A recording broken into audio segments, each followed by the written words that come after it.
This is going to be a little impromptu video about my new drum outer turning mill, I guess I'd call it, or if you want to call it a lathe, call it a lathe. Call it whatever you want, I don't care.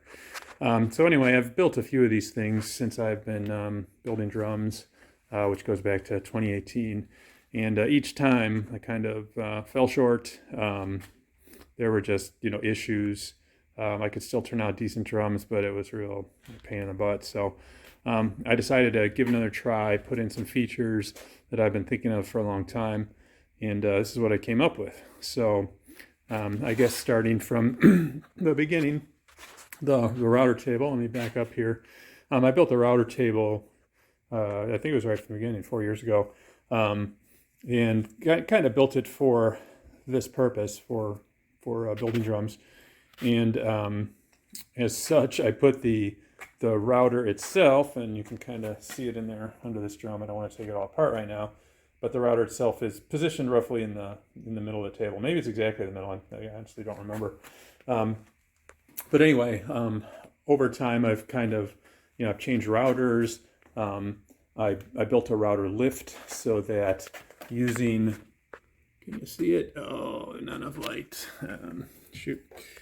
Well, there is a screw mechanism in there that raises and lowers the router, which makes things a lot easier when you're trying to take off just a little bit at a time on this drum mill. But anyway, I added one of these safety on-off switches. I'm using the bottom for storing a bunch of crap, really some wood that I've milled from logs and things. But anyway, I digress.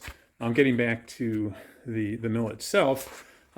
It rides on top of these basically some old shelving material that I cut down into strips.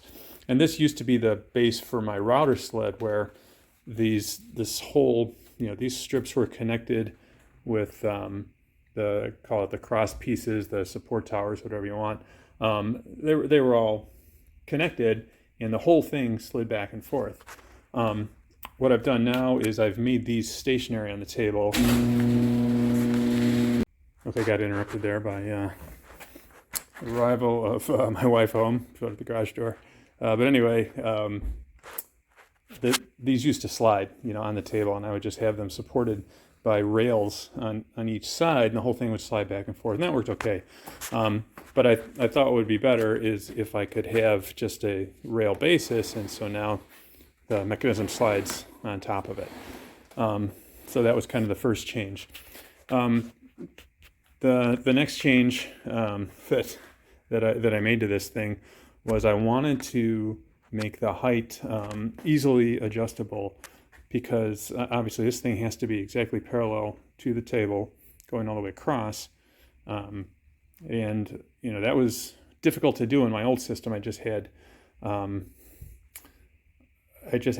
a deal where there was just a narrow slot in the tower, and I really had only one bolt kind of holding things in place. The way it works now is I've got these two, these sort of adjustable sides, and so got interrupted again. But I believe I was explaining how this whole unit here, the cross member piece, and this block can slide up and down. The adjustment, I have this fine adjustment using this all thread, where I have a T-nut mounted on this thing, and it just it bears down on the bottom here, a little piece of hardwood I have in place, and I just can turn this to sort of micro adjust and get the axis here to be exactly the same height above the table on both sides of the device. Okay. Also, because I'm starting to work on a drum kit, which I haven't done since 2018, since that time I've been focused on just snare drums, I needed something to handle bigger drums, and my old setup wasn't gonna work out too well there. So what I did is I separated that was part of the reason for making these separate from the sliding part, and I can adjust them using these big honking pieces of 1/2 inch all thread. I think this one was 5/16. This is 1/2 inch, and this big axis now is 3/4 inch. And just to talk about that, the reason that I'm on 3/4 inch now is because when I started building drums, I started with the 5/16 inch as my axis, and found that that would kind of bend from the weight of the drum, and so I would get poor results due to the bending of the weight pushing down. When I'm milling this thing, I'm pushing, and although I try to keep the force rotational, some force is going down, and just the weight of the drum is pushing down, and so that 5/16 wasn't doing me any favors. So then I switched to 1/2 inch, thinking everything was good. I did a whole bunch of drums with a 1/2 inch, and then pulled a 1/2 inch out one day and kind of did a roll test on the floor and found that it was, warped a little bit. It had been bent by the weight of the drum. So I recently built a thickness sander, and that got me into using this 3/4 inch, because the axis that the drum of that thing rolls on is 3/4 inch, and I thought, this stuff is really stiff. Why don't I use that on my drum mill? So that's why I'm up to 3/4 inch now. So the next part to really talk about is how I mount the drum into the fixture, and I guess the fixture in this case are these MDF discs that are roughly the diameter of the drum that I want.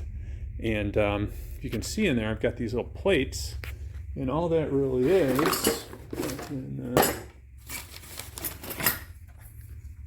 it's a blank electrode plate that I've bored a 3/4 inch hole to hopefully the exact center of, close enough anyway. But I do that on all 4 sides of the 2 MDF discs, because in my early drums I was finding that if I just had a hole drilled through the MDF, that kind of got worn over time and got a little lopsided. It didn't hold on to the all thread very well. So that's, I had that in my, call it my 2nd generation mill, where I was using those plates, and it worked out pretty well. So I went with that when I switched to 3/4 as well. So I guess the other thing to point out here is that these big honking 3/4 inch nuts, I've got 2 of them on each side, and then a washer. And so that allows me to, put some pressure from the MDF onto the drum, hold it really tight while I'm turning, and not come loose. The second nut, of course, it's called what do they call it, jam nut. So I've got kind of a jam nut on both sides. The washer, so that the nuts don't bear on the wood too much, and they can slide easily. Actually, within that block, I guess I didn't point out, inside of this big 3/4 inch, it's actually 2 layers of 1/2 inch plywood. I've got sandwiched a bearing in there, a 3/4 inch bearing. And again, going back to my drum sander, I had to use some bearings in there, and that again got me thinking, this is the setup I need for making for drums, for doing my milling. And the other thing that I didn't point out when I was on the other side, this side is pretty much exactly like the other side, is that because when I put in the T-slots to this router table, I wasn't super careful. I put in one side, and then a long time after that I put in the other side, when I realized these T-slots could be really handy for holding things down, holding this picture down. But they're not evenly spaced, front and back to where the router is. And so I knew I was going to need an adjustment for this thing, and that's why I have slots in this this base that holds this whole tower down to these shoes that slide. So I can, adjust this left and right and get the axis directly over the router bit, which is coming up from the table. Hopefully my gestures make sense to you. Up, down. Well, anyway, so that's kind of it.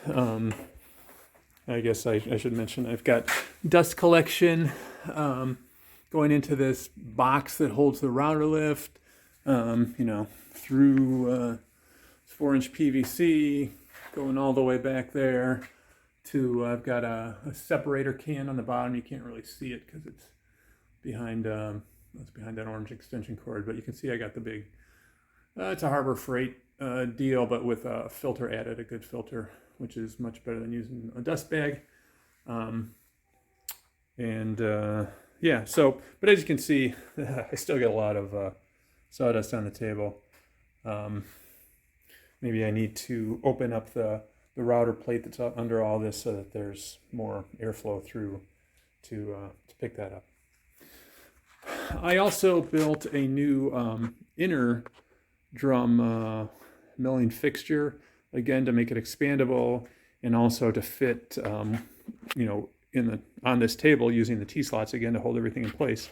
And so I'll show that in a future video. But wanted to get this out there. I know there's my base of watchers on YouTube. A lot of people kind of came across my channel because they want to build drums themselves or they are building drums. So wanted to show what I've got going here, and hopefully it's helpful to some of you and interesting to all of you.